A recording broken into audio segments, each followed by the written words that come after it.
আপনি আপনার user name দিবেন, অর্থাৎ আপনার নাম দিবেন, নামের পিছনে একটা সংখ্যা লাগিয়ে দিলে হয়ে যাচ্ছে।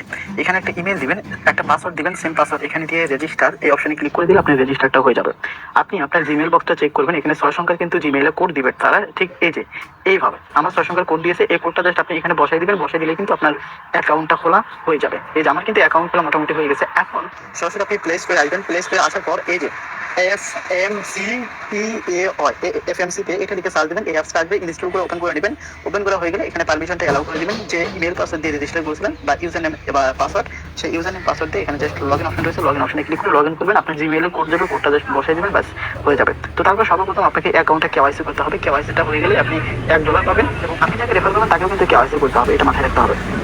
তো যাই হোক, এখানেও ভেরিফাই অপশন রয়েছে। তো এই যে ম্যান আইকন এখানে ক্লিক করে দেওয়ার পর এখান থেকে আনভেরিফাইড, এখান থেকে সরাসরি আপনি কেওয়াইসির অপশন আসতে পারবেন। তো যাই হোক, এখানেও ক্লিক করে দিবেন। তো তারপর এইরকম অপশন আসতে পারে। আচ্ছা, এই যে এরকম অপশন আসবে, জাস্ট এখানে কনফার্ম অপশনে ক্লিক করে দিবেন। কনফার্ম অপশনে ক্লিক করে দেওয়ার পর নিচে স্টার্ট নাও লেখা আছে, এখানে ক্লিক করে দিবেন। দেন এরকম অপশন আসবে। এখান থেকে দেখেন কি বলছে, 3টা অপশন রয়েছে। তো যেহেতু আমাদের কাছে সবারই এনআইডি কার্ড রয়েছে, তো সেক্ষেত্রে এখান থেকে আমরা এই যে গভর্নমেন্ট ইস্যু আইডি কার্ড এখানে ক্লিক করে দিয়ে আমরা নিচে দেখতে পাচ্ছি যে কন্টিনিউ লেখা রয়েছে, এই কন্টিনিউ বাটনে ক্লিক করে দিব।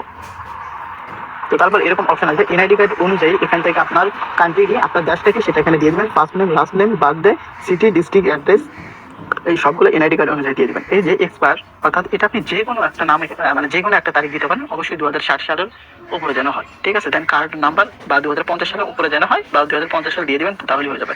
এখানে আপনার এনআইডি কার্ডের নাম্বার যেটা সেটা দিয়ে কন্টিনিউ অপশনে ক্লিক করে দেবেন, আপনার মোটামুটি এখান থেকে এটা হয়ে যাবে। তারপর এনআইডি কার্ডের ফার্স্ট পেজ চাইবে, এটা দিয়ে দেবেন, ব্যাক পেজ চাইবে, সেটাও দিয়ে দেবেন। অবশ্যই সমস্ত কিছু ক্লিয়ার হতে হবে। এই যে অ্যাকাউন্টটা, এটা এমন একটা সেফ অ্যাকাউন্ট, এরা কিন্তু খুব নিখুঁতভাবে চেক করে যে সবকিছু ঠিকঠাক আছে কি না।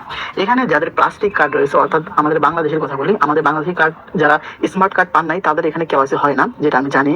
হয় কিনা সঠিক জানি না। আমার প্লাস্টিক কার্ড, অর্থাৎ আমার আমি নতুন আইডি কার্ড করছি, সেক্ষেত্রে আমি আমারটাতে হয়েছে, অনেকে বলে যে এটাতে হয় না। এই জন্য আপনি প্লাস্টিক কার্ড দিয়েও ট্রাই করবেন এবং স্মার্ট কার্ড দিয়েও ট্রাই করবেন, আশা করছি হয়ে যাবে, দুটার একটাতেই হয়ে যাবে।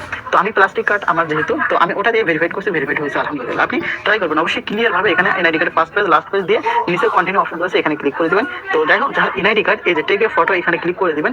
যার এনআইডি কার্ড তার একটা জাস্ট কি নেবেন, পিকচার নেবেন, ঠিক আছে, একটা পিকচার নেবেন, ব্যাস। এটা কন্টিনিউ অপশনে ক্লিক করে দিলে এখানে কিন্তু আপনার মোটামুটি পিকচারটা হয়ে যাবে এবং এটা রিভিউতে চলে যাবে। তো রিভিউতে চলে যাবে, এখানে মোটামুটি কেওয়াইসি হতে 24 ঘন্টা প্লাস সময় লেগে যায়। তো এখন এখান থেকে আপনার যখনই অ্যাকাউন্টটা ভেরিফাইড হয়ে যাবে, এই যে এখানে ভেরিফাইড লেখা আসবে, তখন